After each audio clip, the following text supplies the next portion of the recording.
This is Musicably Podcast.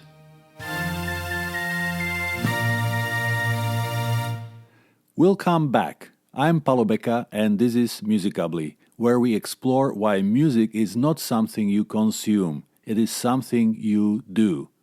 Today I want to talk about something that I find genuinely mind-bending.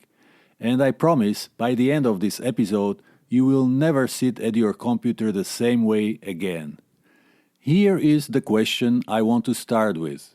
What if music, specifically the Western system of harmony, the chords and progressions, and tension and resolution we grew up hearing, what if that is not just background decoration for human civilization? What if it is the operating system? The standard history of Western music goes something like this. There were monks. They sang in single voices. Then, around the 18th century, some particularly adventurous monks started singing two things at once. The rest is Bach. I want to suggest that this history is, and I mean this almost literally, a clerical error. Because monks were the only people writing things down, our official music history is really just their music history. The folk traditions outside the monastery walls, the layered harmonic singing of people in Northern Europe, the oral traditions of the Near East, none of that made it into the record. It was not written, so officially it did not exist. But it existed, and we can prove it was older than monks thought. Archaeologists have found cuneiform tablets from ancient Babylon. We are talking 2,000 years before Christ, 4,000 years ago, that contain detailed instructions for tuning 9-stringed lyres. These tablets show a 7-note scale, the exact same do-re-mi scale that is the foundation of virtually every piece of Western music you have ever heard. 4,000 years ago, in Mesopotamia. The monks did not discover harmony, they just finally wrote it down. There is a difference. Now, before we go any further into civilization, I need to take you somewhere more immediate. I need to take you into your body. Because this story is really about physics, and about what physics does to your nervous system. Here is something most people don't know about sound. When you hear a single note, a single string being plucked, you are not actually hearing one frequency. You are hearing a whole cascade of frequencies stacked above it. Ghost notes, the physics calls them overtones, or the harmonic series. They are always there, you just don't hear them consciously. You hear that? That one note contains multitudes. Now here is the key. Pythagoras figured out in the 6th century BCE that the intervals we find most natural and pleasant, the octave, the fifth, the fourth, corresponds to the simplest mathematical ratios in that stack of overtones. 2 to 1, 3 to 2, 4 to 3. That is not a cultural preference, it is physics. The pleasant intervals are the ones that are already inside every sound you hear. We didn't invent them, we discovered that they were already there. Here is where it gets personal. The defining feature of Western harmony is what I want to call the tension resolution engine. Certain combinations of notes, dissonant chords, create a feeling of incompleteness, of need, and then a consonant chord arrives and resolves that need. The sequence is tension, anticipation, release. Now, this is not metaphor, this is measurable neuroscience. Dissonance creates a mild physiological stress response in the body, increased neural activity, slightly elevated skin conductance, your body notices it as something unresolved, and then, when the resolution arrives, the brain's reward center releases dopamine. We are neurologically addicted to the resolution.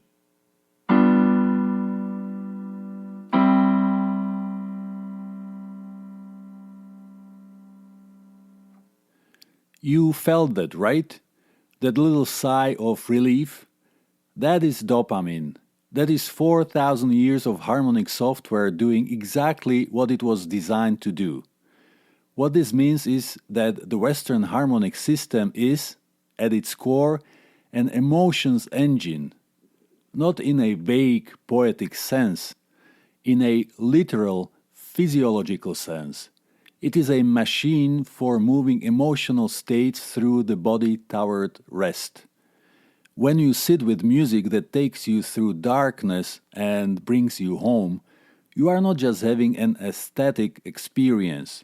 You are training your nervous system to believe that discomfort has an endpoint, that tension is not permanent, that resolution is possible. Physiologically, that is the architecture of hope. Here is a hypothesis I want to offer. I cannot prove it, no one can, but I think it is worth sitting with. A culture that trains its nervous system from early childhood to hear tension as a promise of coming resolution tends to become a culture that sees obstacles as temporary, that treats the present moment as a step in a sequence, that builds institutions around the idea that things can be made better. The Western harmonic system trains the brain to live in the future. It is teleological. It always points forward. Unlike musical traditions built around drones and sustained present moment awareness, which are beautiful and valuable in their own right, the Western harmonic operations system is restlessly, almost anxiously goal-oriented. The tension resolution engine is the sonic model of progress. Is that good? Is that bad? That's a different episode. But the correlation between 4,000 years of harmonic conditioning and the particular shape of Western ambition is, at minimum, worth thinking about. Let me tell you about something called entrainment, because this is, I think, the most underappreciated fact in all of music. To sing in harmony with another person, you need to synchronize your pitch, your timing, and your breath with extraordinary precision. When you do, something specific happens in both of your bodies. The vagus nerve activates, and your heart rates begin to converge. This is not a feeling. This is a measurable biological event. When people make music together in harmony, their nervous systems align. Literally. This is why singing together feels different from just being in the same room together. Your bodies are doing something that conversation cannot do. They are synchronizing at a level below language. This is the original social software, and it runs on harmony. There is a moment in the 11th century when the monks finally wrote down what people had been doing for centuries, where something philosophically interesting appears on the page. Polyphony. Multiple independent voices, each singing a completely different melody, all governed by a shared set of harmonic rules that keep them from collapsing into chaos. Now compare that to a drone-based musical structure. One central note, everyone else in orbit around it. One is a monarchy, the other is something closer to a republic. I'm not saying polyphony caused democracy. History is not that tidy, but the sonic experience of being an independent voice that nonetheless functions within a shared constitutional framework, that experience was available to Western ears for centuries before anyone wrote the political theory down. The ear learned it first. Many voices, one key, everyone free, no one lost. I will keep this one short because it deserves its own episode someday. In the 17th century, Western musicians made a radical decision. They deliberately mistuned every note on the scale, just a tiny amount, so that all 12 keys would work equally well. They sacrificed the mathematical purity of natural tuning for the practical convenience of a standardized system. They optimized sound before they optimized anything else. The mindset that produced equal temperament, as it is called, accept a calculated imperfection in exchange for scalability across all possible keys, is the same mindset that produced the assembly line, the industrial grid, the digital computer. We learned to engineer sound.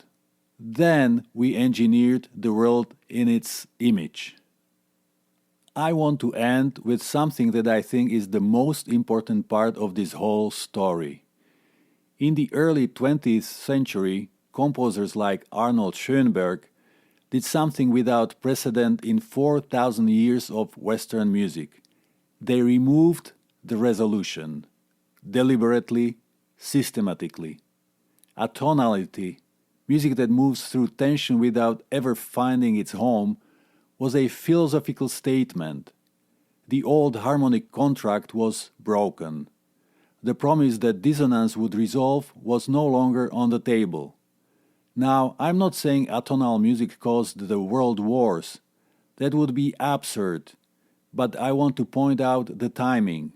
The atonal resolution in music, the world wars, the collapse of old certainties, the fragmentation of shared cultural frameworks, they are all happening in the same historical window. Not because music caused the crisis, but because both the music and the crisis were symptoms of the same thing, a civilization that had lost confidence in its own resolution. And here is the part that is relevant to you right now, today. We live with that inheritance. We are surrounded by more music than any humans in history. It is everywhere. It is free. It is instant. And the data on loneliness and anxiety and a pervasive, hard-to-name sense of meaninglessness keeps going in the wrong direction. Why? Because passive listening is not the same as active musicking. Hearing someone else resolve the dissonance is not the same as resolving it yourself. Your nervous system knows the difference. The dopamine response is strongest when you produce the resolution, when the sound comes from inside you, when your chest and skull resonate with it. The hardware is intact. The software still runs. What is missing is you running it. Before I close, I want to correct one thing. Everything I have described so far might give the impression that harmony is a European invention. It is not. It is a human universal. The Pygmy and Bushman vocal traditions of Central and Southern Africa involve polyphonic complexity that rivals anything in the Western canon, and they predate European contact by an unknowable span of time. In the Andes, Inca musicians played interlocking panpipes, two players sharing a single melody, producing intentional harmonic overlaps. Ancient Mesopotamian carvings from Nineveh from around 645 BCE show harpists with different hand positions suggesting chordal playing. Harmony is not the West gave the world. It is what the world already had. What West contributed was a specific, systematic, mathematically codified approach to organizing it, and then a very effective system for exporting that approach globally. So, here is what I want to leave you with. The next time you feel the particular flavor of modern tension, the low-grade stress of too many inputs and not enough resolution, try something before you reach for a playlist. Hum. Seriously, hum a note. Let it settle. Hum a fifth above it.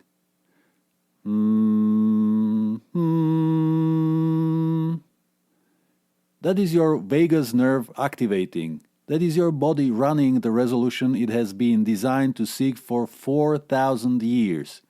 You are not broken. You are not failing at relaxation.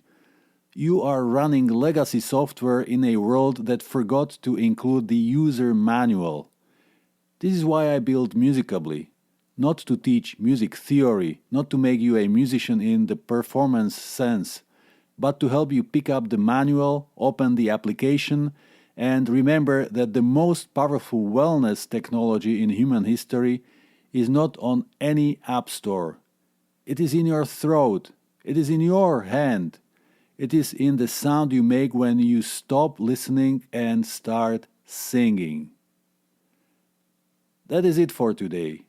If this episode made you want to hum something, do it. Right now. On the bus, in the kitchen, wherever you are. Music is a birthright, not a talent. I'm Paulo Beca. Thank you for listening. I will see you in the next episode.